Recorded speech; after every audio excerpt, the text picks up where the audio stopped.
Greyhawk Grognard here. If you like the video, please make sure to like and subscribe. Hit the bell so you get notified. You know, all that other good stuff that all the channels say. And feel free to visit my blog and my Patreon. Links are down below. Now, enjoy the show. Hey everybody, Greyhawk Grognard here.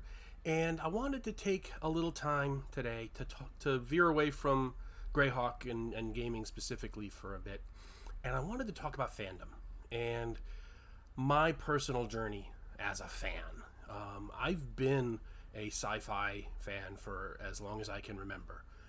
Some of my earliest memories are of watching the Star Trek animated cartoon in its first run, and watching reruns of Star Trek when I was very, very little.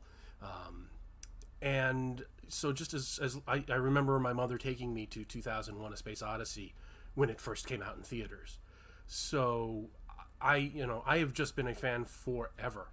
And fandom today is really, really different than fandom was in the 70s and 80s.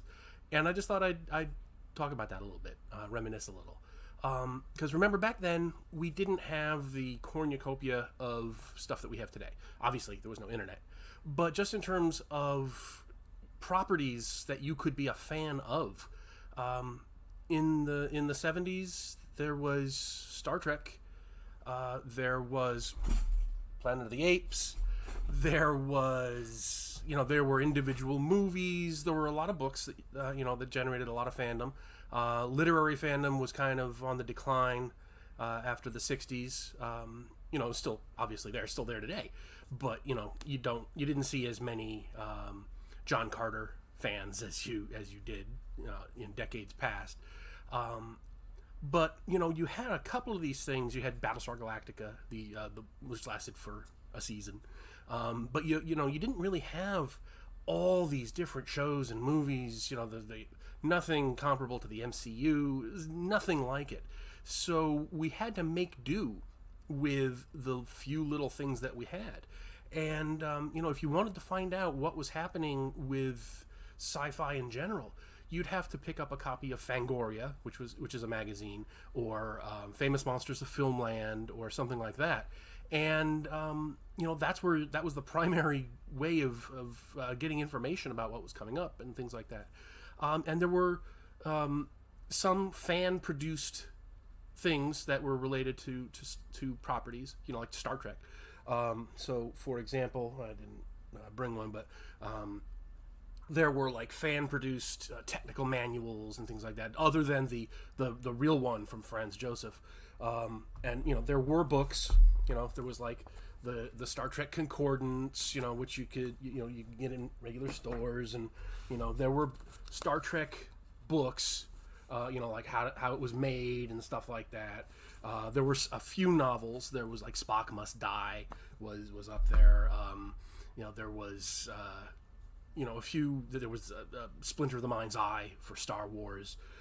There were some novels like the Lando Calrissian novels, and there were Han Solo novels that were just awful.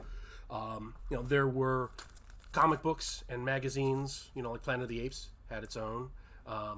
There we go, so you can actually see the thing.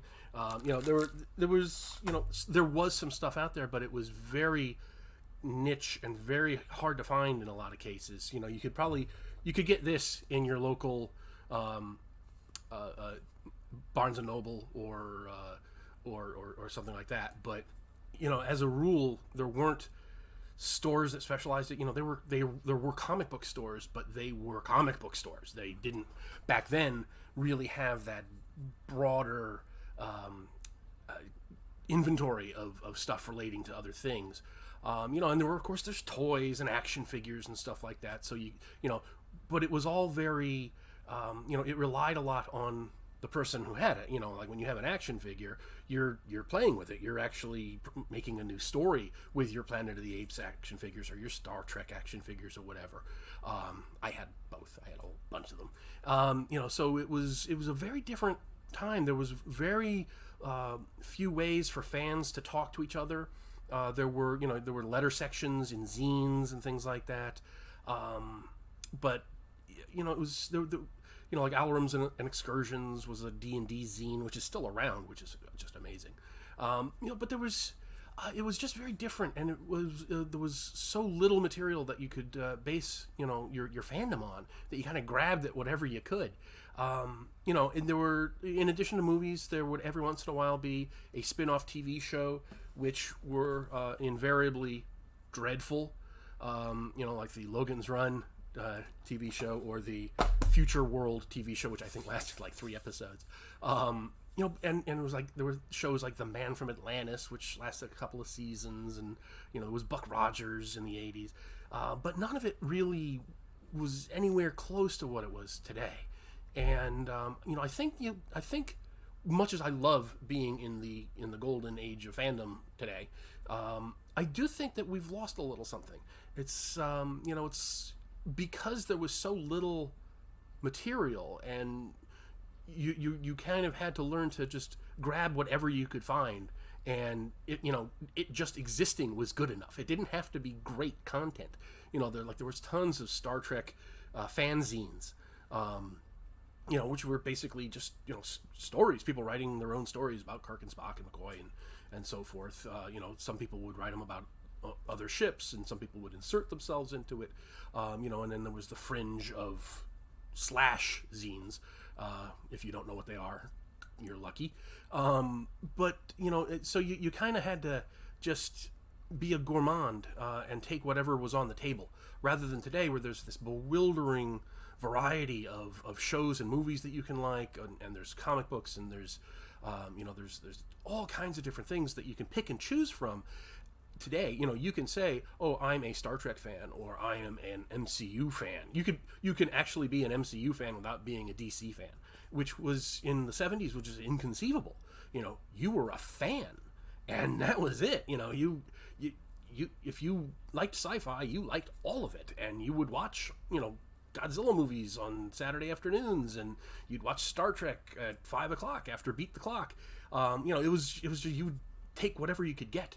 And today is a very different situation in that way, which, in some ways it's obviously very good, but I do think losing its innocence has kind of cost fandom something.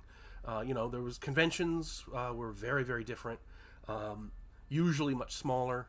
Even Worldcon, was nothing compared to, Worldcon in the 70s was, tiny compared to like Comic-Con today. That's the World Science Fiction Convention, and it was big, relatively speaking, but it wasn't ginormous, and it didn't have like an impact on local economies and things like that. So and cosplay was obviously much different. There's in recent years, there's a certain puritanical streak that's come up. Back in the 70s, in fact, I posted about this on my blog a while ago. There were people who were doing Barsoom cosplays by basically just painting themselves red and wearing a loincloth, men and women. So it's a very different situation today than it was. So anyway, I just thought I'd kind of stroll down memory lane, pull out some of my old books and comic books and things like that, and and obviously fandom led me into war games, which then led me into RPGs. So because even back then there was a lot of overlap between fans and gamers, and in fact that's where Dungeons and Dragons first took off. And if you read Playing at the Game, it'll tell you this whole big thing, the whole history of that interaction, and the with the zines, and how that culture kind of helped D&D take off in the college set and so forth. So which I highly recommend. I'll try to put a link in it.